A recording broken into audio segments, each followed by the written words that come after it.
د منځ اهمیت په اسلام کې څه دی دا لږ غوندې بیان ستاسو په مخ کې عرض کول دي. عزیزانو په ټولو عباداتو کې منځ چې دی دا اهم ترین عبادت دی. دې دپاره په اسلام کې چې کوم اهمیت بیان شوی دی هغه قرآن کریم او حدیث د جناب رسول الله صلی الله علیه وسلم دواړو کې بیان. قرآن کریم کې اقیموا الصلاة ولا تکونوا من المشرکین. الله فرمایي چې تاسو منځ کوئ ولا تکونوا من المشرکین او تاسو مکه گئی د مشرکانو. د دې معنا دا ده چې منځ نه کول چې دي دا مشرکانه خصلت ده. اقیموا الصلاة منځ کوا او ولا تکونوا من المشرکین د مشرکانو نه مکیګا د دې دا معنا چې منځ نه کول چې دي دا مشرکانه خصلت ده. بیا اقیموا الصلاة قرآن کریم کے بارہا ذکر دے. بیا ان الصلاة کانت علی المؤمنین کتابا موقوتا. د کتاب موقوتا ترجمہ گویا علماء کئی اے فرضا موقتا فرض پخپل وقت باندې. اوس د سحر د فرض وخت یا ماسپخین مازیګر ماخام ماسختن دا 13 جمعه ما تاسو ته بیان کړی.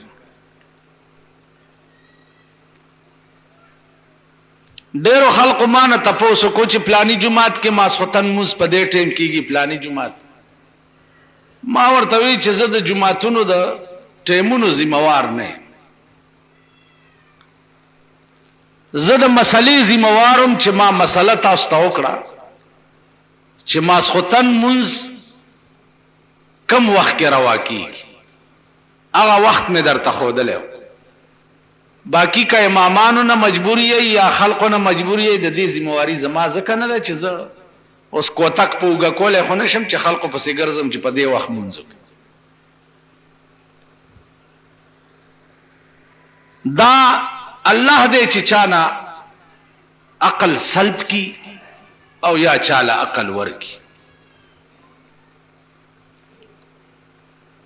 مسله باندې یو سړی پوه شي او هغې نه بعد هم هغه بار کې کوږ لرګی وي او خپله منمانی کوي نو هغې هدایت یو د خدای په لاس کې دی د بنده په لاس کې.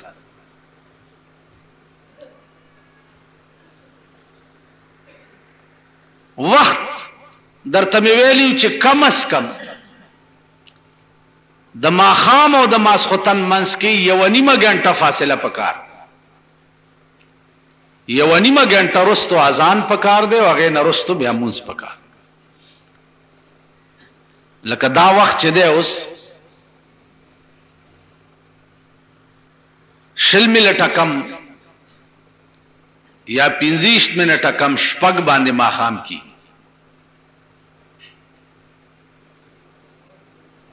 او هغې نه بعد کم از کم 9 پاو کم اته ماسختن مونځ پکار.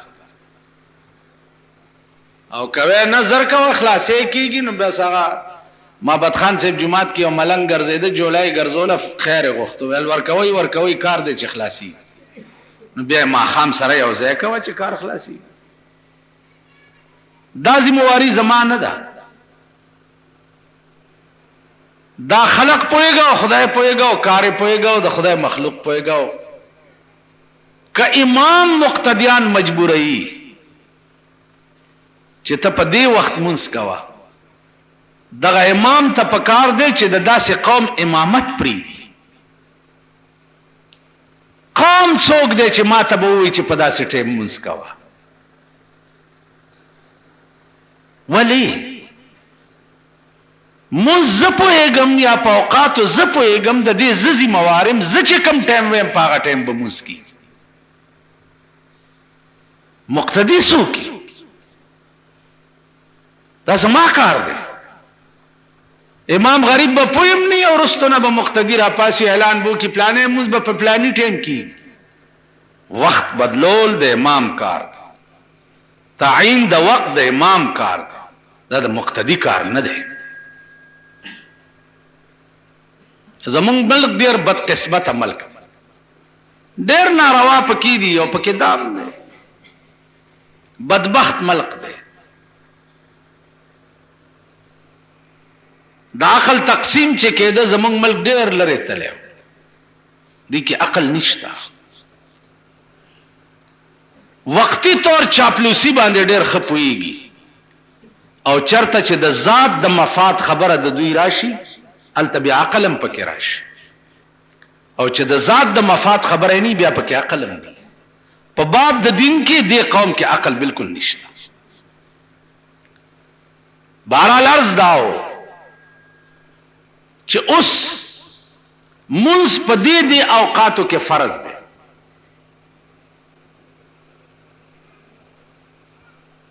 اوس دې اوقاتو کې که منځ سړی قصدن قضا کړ د سبا منځ په قصد قضا کړ ماسپخینی قضا کړ مازیګر قضا کړ یو خدا چې عذر دی او قضا شو اودی قضا شو بیمار قضا شو پس عذر قضا شو اجدا خبره جگ جوړ تکړه تیار وي او قصدن دی منځ قضا کړ دلته دو مذهب یو مذهب دی د امام شافعی رحمت الله علیه او یو مذهب دی د امام ابو حنیفه رحمت الله د امام شافعی رحمت الله علیه مذهب دا دی چې چا چې په حالت د صحت کې او بلا عذر قصدن منځ قضا کړ نو دا کافر شو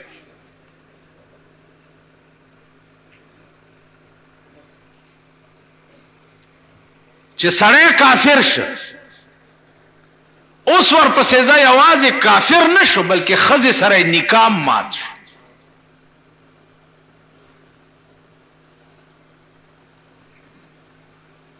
امام ابو حنیفه رحمت الله علیه فرمایي چې نه من ترک الصلاة متعمدا فقد کفر دا د امام شافعی مذهب او من ترک الصلاة متعمدا یفضی الی الکفر دا د امام ابو حنیفه مذهب چا چې قصدن منځ قضا کړ نو یفضی الی الکفر کفر ته نږدې شو تاسو خیال را د امام ابو حنیفه مذهب چونکه ډېر عالمگیر مذهب دی او فی الحال کافر نشو لیکن کفر ته نږدې شو تاسو خیال را سوال داده علماء وی چې یو منځ قصدن قضا کړ نو کفر ته نږدې شو او چې کال 12 میاشتې ټکه منځ نه کوي بیا ور نږدې دی نه دا د یو منځ متعلق دي چې قصدن قضا کړ نو کفر ته نږدې شو یو حکم ادا دی یو حکم ادا دی چې هره ورځ یو سړی څلور منځونه کوي او یو نه کوي درې کوي دوه نه کوي دوه کوي درې نه کوي یا د عام خلقو عادت ته سهار منځ کوي نور بیا نه کوي یا سهار او ماسخوتن منځ کوي د منځ کې نور بیا نه کوي نو هغه سړی چې درې منځ کوي دوه نه کوي دوه کوي درې نه کوي یعنی 15 واړه پورا نه کوي دا سړی به په قیامت کې د فرعون او د نمرود په صف کې ولاړ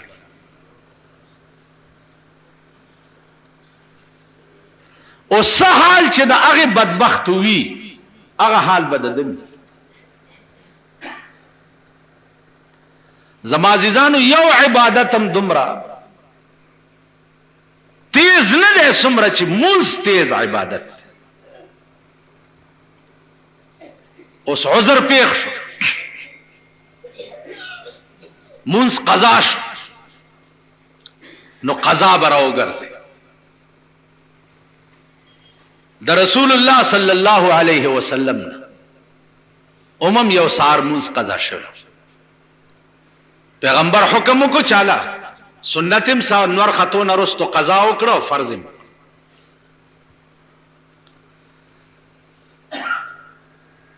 نو دا سړی به د فرعون او د نمرود په صف کې په قیامت کې ولاړ.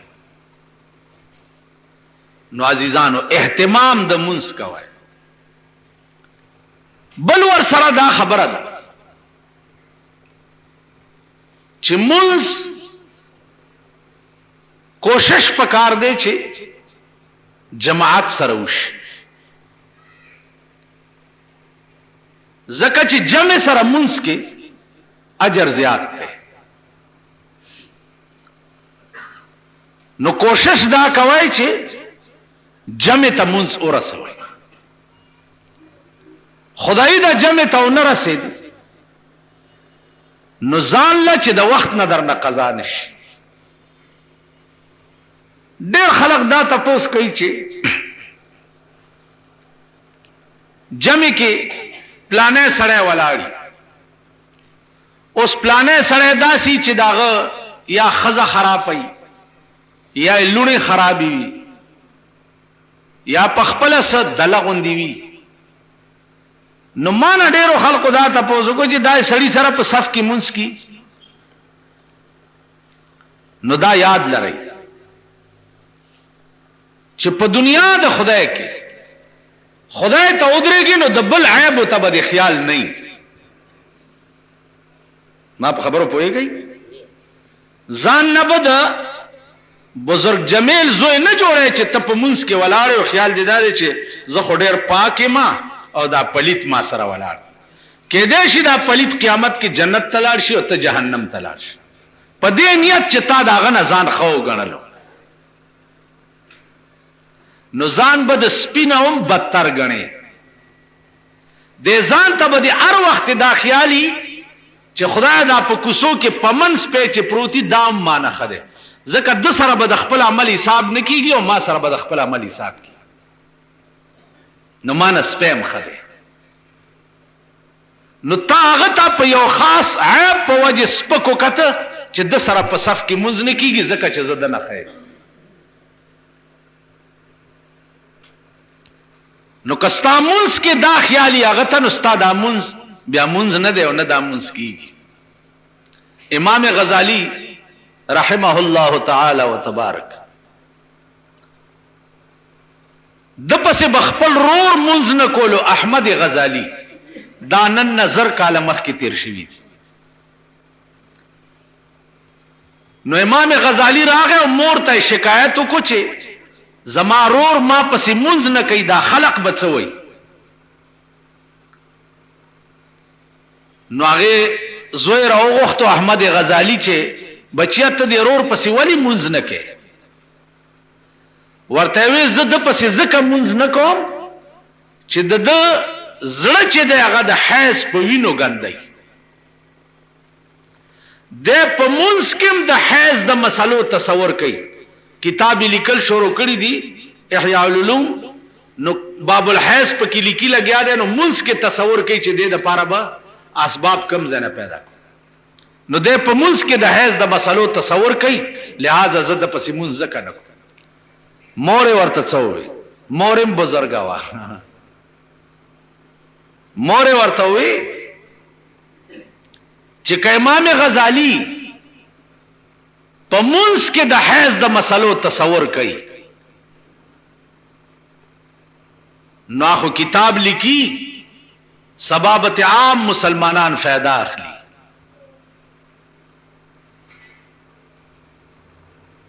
د قوم د مفاد په حق کې تصور وي. ته پستر ګړوند شي چې ته ولاړ په منځ کې او خیال دې دا غزړه ته کاغه په منځ کې د حیض د مسلو تصور په زړه کې کوي خو سبب ته د خدای مخلوق فایده علي ستا ولې دا غزړه ته خیالي په مانځ کې تا هم خپل خیال د الله نه وګرځولو دا غزړه ته دې کړو کړ نو تا واغې کې څه فرق په کار دا دی چې ستا خیالم دا غزړه ته نه وي او ستا خیالم الله ته وي نو زما عزیزانو منځ کې چې ته ودرې او ستا خیال دا راغی چې دا پلانې سړی ما سره پلیت یا مردار ولاړ دی او د سره زما منځ نه کېږي نو تا ځان ته غټ وکته تا ځان ته ښه وکته ځان دې بزرګو ګڼلو او دې پلیتو ګڼلو نو تکبر او غرور ویم دیتا چې د ځان نه بل سړی سپک وګڼي غرور معنا دا ده چې ځان نه بل سړی سپک وګڼي دیتا غرور وایي او د غرور سزا بداوي سزا بداوي چې دا ګناه به تر هغه نه معاف کیږي چې تر سو پورې سړی په جهنم ته نه تلي د غرور ګناه په توبه هم نه معاف کیږي چې تر سو پورې سړی په جهنم ته نه تلي نو عزیزانو الله دې مونږ وساتي غرور ډېر خراب شی دی غرور ډېر خراب شی نو دی وجنه دا تپوس مکوه چې دا پلانې څنګه دې مونږ ور سره کیږي کنه کیږي چې جمعه ترانه نه وته ته مجرمه او د خدای عدالت ترانه نه وته ته مجرمه ته د خپل ګناه د بخنه تصور کوا ته د بل ګناونو تسل ګور عدالت کې چې سړی پیش تم مجرم ولاړې زم ولاړې تو چې ته د خپل جرم د معاف کولو خیال دی پړ کې چې د عدالت معاف کی راته او کته د بل جرمونو ته به خیال نو دیو جنا غاوره کېږي ما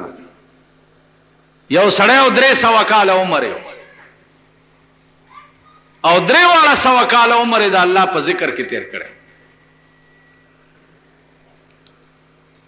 اړه خیال ولا راغی چې 300 کال مې خدای ته یاد کړي چې مال به څه ځای جوړ کړي په جنت کې د شپې خوب کې جنت تلاړو او سګوري چې یو ملائکه ولاړه ده او په دې لام باندې مد راخ کړي ده لا دته تاسو کو چې څومره موده وشو چې په دې لام دې د مد راخ کړي ا ملائکه ورته 3 لک کالو ول سپويږي ولاس پته نه لګي چې خدای ته مقبولم دی او کنه قیامت په ورځ براته حکم وشي چې اوس الا الله وایا نو لا معنا اس نشتا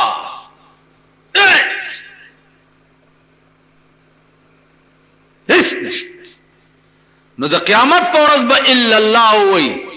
چې اس نشتا کدهنوم دغه ذات ته بل لا څو تا څه شی او زه څه شی د خدای کارکردګي ته ګوره بیګا لاور نجاز روچتی کی دل تخپلوان ولار دی په ایرپورټ باندې چې ملمان راضی او پلار می راضی او څوک به وي مور می راضی او څوک به وي ترور می راضی او په خبر ترارسی او د بډا بیره مېرا کی او غړس کیږي او نه مور شته او نه روح شته او نه خور شته ارڅ ختم شو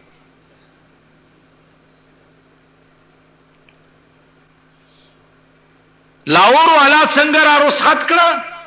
په خبر والا ورته څه په انتظار کیو او پاتنی میں بجے غړاس شو په نه خلق ور رسیدا او تیکا تیکا پراته دي ټول بیګا جاز مولي دو خدای هغه ذات چې منټ کې در باندې قیامت جوړ کی منټ کې تصور دي صحیح اتنی میں بجے را رشي دلته د ورته روټه تنظیم کړي اگر روټه د ټول خاندان زهر ګنډیر شي او چاله چې کړو دا غلاشم ورته ثابت را نشي د کتو قابل ني تاسو یې څه شي یہی څه د خدای قدرت او زور هغه وخت کې ومنه چې پړه دی یوي او در په خبلش پړه دی یوي تا په د تصور دنیا کې جال د څه شي غړولې او در پیخ څه رحمان بابا وای کنه اے عاقل وګونی سماتا مرګ نه پریدي سړی خپل رضا تا د اجل سوار پتخت بدل راشي ناګهان بتالا شوایم تا تا ډېر مات کړه مړې د قبر جنو چې د قبر به نلی دل هي چاته بادشاہان دیواړه خاک د بیابان شو نظر وکړه سکندر په سدارات پجوندی نے توبہ او باس رحمانا چې قیامت کې شرمنده نشي مولا تا هغه د خوشحالۍ کور بیا د ویر اډش پرونه راسي بیگا نه بجو نه سویرونه په کورونو کې جوړ شپږش کورونو کې یو قسم ویر دی او 14 کورونو کې بل قسم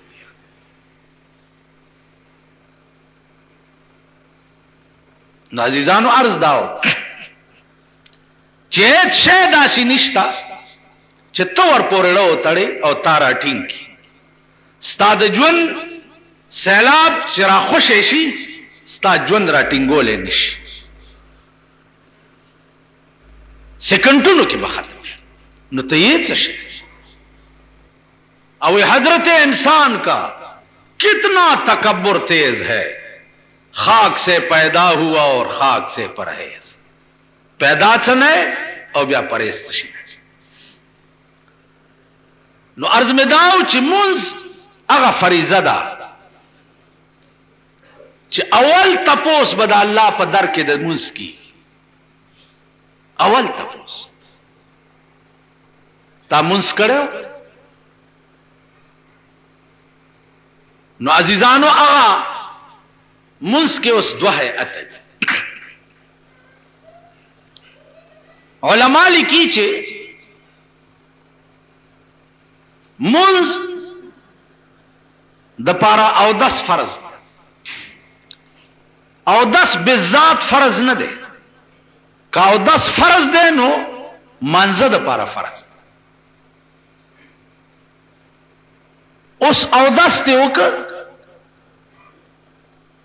او یو منز دے پہ اوکو او تربل منزه پوری دی او 10 وو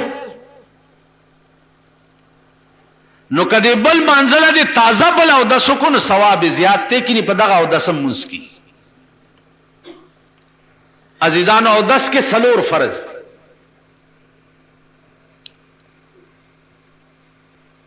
سلور فرض او 10 کی مخوینزل لاسونه تر سنگلو پوری خپې تر گیټو پوری او د سر مسد سلورمیز د سر مسا دا علماء نزده کوي غوګونو کې ګوتوال یا د سټ مسا کول دا سنت او مستحب کار دی فرض پاو 10 کې دا سلور کدی سلور زینو کې د ستنه عمره زم اوچ پاتې شنو او 10 نه دی شي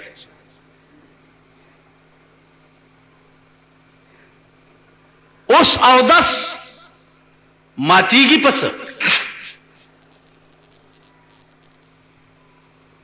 او 10 ماتیږي عزیزانو بدن وینا ہوتا دانا و در باندې ناو ته وبېدو یا درنه هوا ہوتا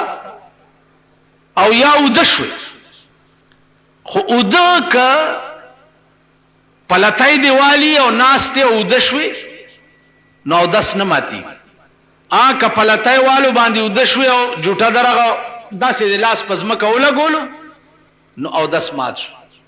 ځکه چې خوب سره استرخاء د مفاصل راځي احتمال د دیوی چې تا نه هوا وتی یو خبره ما کړې و بعضی معترضین ہو چې سړی نه هوا وځي نو هوا وتو سره مخلاص بوینځي دا او دس بکې او کنه دا هوا چې کم زینه وتی دا ځای بوینځي نو عقل خدا وی چې کم زینه هوا وتی دا ځای وینځنه د مخلاص څخه ګناه ده او شریعت دا وی چې نه هوا وی تو علا ځای بنوینځي بلکې مخلاص به اوس دې کې څه فلسفه ده دا تاسو چرته علماء نه وکړي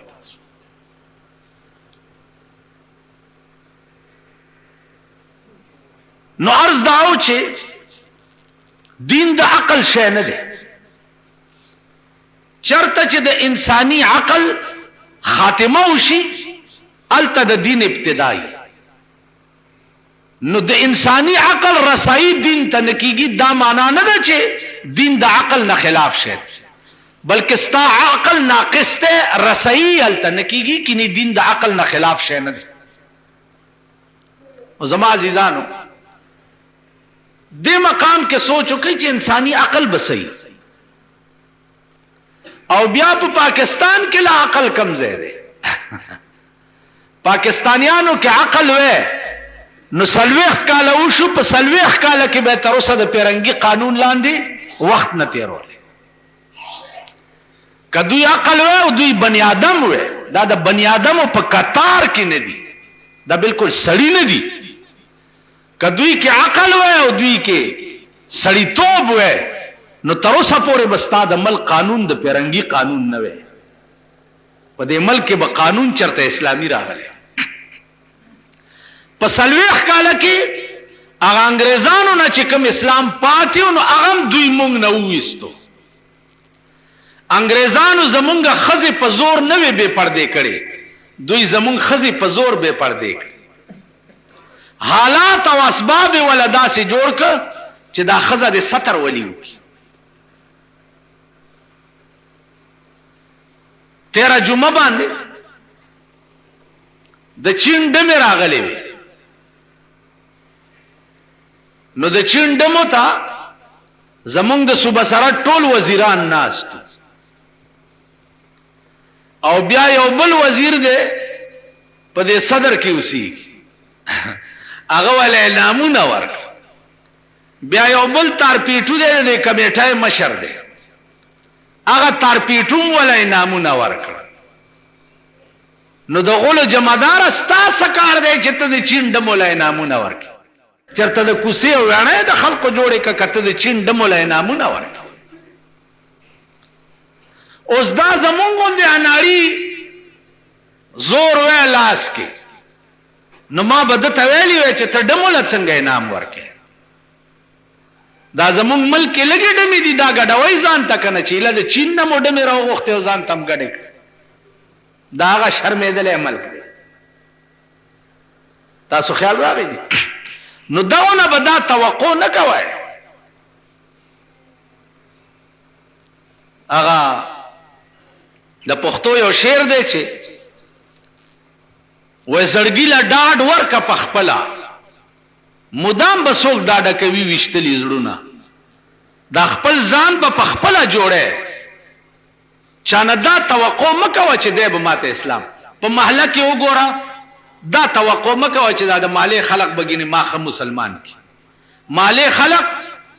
تو وګوره هر ماله کې بس غل په سر تکی چې وادي پکې وی ګوره چې سنتي پکې وی ګوره تماشه کوا مالی خلقونه دا توقع کې چې دا به ما خسړې کی نه کله کور خلقونه توقع کې چې دا خزبه می خسړې کی خزه خود دا قران د پلار په کور کې خړلې چې زه د کراور شم لوی دلبته جوړوم به برکې به میزان سره ګرځي خزه خود د پلار کور کې قران خړلې چې دلکړې مې نه والله کدي فرید نو خزه نه دا توقع مکو چې ما به خزه خسړې مور نه دا توقع کوه مپلار خړوس نه دا توقع کوه چې دا پلار به مې خسړې کته پلاران دا سیدی چې کته خسړې توپ شورو کې صدم الله زوی دې ځان نه جوړ کړي دي پلاران د خدای په قهر اخته ایو سړی نه چاته پوسو کوي سوزا من دي ویل پنامه خو سلور دي خو ادوه پمړو حساب دي وې څنګه وې ادوه چې دي هغه دکانداری روزگار کوي بیګاله څه پیسې وروړي او هغه ادوه چې دي جمعات کې ناشتي یا پمړو حساب دي کور وران شبد بانګونه دي او دوی دا د پلارانو کورانو خبري نو مپلار نه دا توقع کوا مرور نه دا توقع کوا ممور نه دا توقع کوا او مخز نه دا توقع کوا مخپلوانو نه مد علاقه خلقو خپلوان کته چرته تبلیغی جماعت کې شي او ګیره پرې دی او صاحب مسواک در سره او خپلوانو کراور شي دا مولا شه زګا جلته خپلوان ټول رامیان دي کړ یو تپ کې علالي شوي نو په 500 آرامیانو کې چې یو علالي ورننه باسي دا غم دا خیالي چې خدای دا په کې آرامي نه کوي نو مې چان عمل را چې تا ته به خسړی توپ سبق وخی یا تا به خیلاره ترا کوي تاسو ګورئ تبلیغ والا پورې خلک خان دي کنه خان پلا رواني خلک ور پورې خان تبلیغیان دي نو تڅي کدا تبلیغیان دي تڅ شه کافر بچیا ته کافره دا د یو لک سلیری زره پیغمبرانو په لار روان دي دغه سه په پیغمبرانو لخت پوګه کړي وا او در په در بغرزیدا او د خدای مخلوق ته به کلمې خو دي پیغمبرانو بم دا کار کول نن دا قوم ګره دي خلکو پورې خان دي تاسو خیال راغی نو عزیزانو عرض داو چې پخپل د خپل گریوان کې سر دنه نه کوي او سوچ وکړي د خپل ژوندۍ په تیر شوی او راتلون کې حال باندې سوچ وکړي تیر شوی څه دی او کیږي بچ او ما ته کول څه پکار زب بچکېګم څنګه سیلاب خورا روان دی اور را روان دی زب بچکېګم څنګه او توقع چا نه مکه اس ملک حکمران طبقه خدا تاسو وګورئ ابل ورځ زمونږ د ملک وزیر اعظم راغله خلق راغون کړ قبایل راغون کړ غاټ غاټ پټکی او کولې په سر و ما قبایل له 1 کروڑ روپو اعلان وکړ قبایل ای ډیر خوشحال نو ما ورته په دغه ستر ګوراند شي چې دا تاسو پکته په دغه ټپو کې نه پکار داده چې ټول قبایل پر را پاسې دلې چې 1 کروڑ روپۍ ځان سره کېدا په دې ملک د قانوني شریعت را وستو اعلان وکړه